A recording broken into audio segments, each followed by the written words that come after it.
Qeveria prezantoi programin Rilindja 2.0, e cila parashikon një fond prej 1.5 miliard eurosh, që do të përdoret për transformimin e qyteteve dhe hapësirave publike. I pranishëm ishte dhe kryeministri Edi Rama, i cili u shpreh se me modernizimin janë bërë edhe më të qarta mangësitë që duhet të përmirësohen.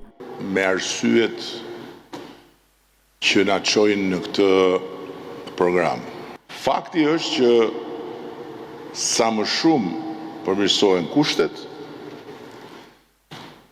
aq më shumë bie në sy si e papranueshme ajo që mungon.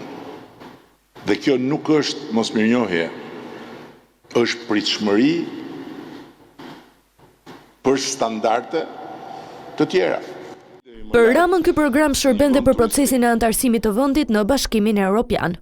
Dhe standardin ne kemi vendosur vetë. Është Europa. Dhe tani duhet të përputhim Europën me çdo gjë që secili në këtë vend shef.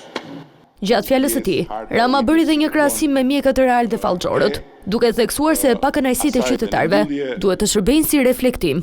Ne po duhet kuptojmë pse i lind nevoja për Fallxhorët njerëzve. Dhe shkaku jemi ne, që ta kemi shumë qartë. Po e kërkuam shkakun te të tjera gjëra, duhet ta lëm këtë punë, sepse do të thotë që eksperienca na ka bërë cinik. Fallxhorët ja fusin kot. Njerëzit nuk ja fusin kot. Njerëzit kanë një nevojë që ne duhet t'ja u kuptojmë dhe t'ja u plotësojmë. Rilindja 2.0 do të shërbejë për investime tek furnizimi me ujë, transporti urban, menaxhimi i parkimeve si dhe infrastruktura bujqësore. Për ekonominë e kujtdo.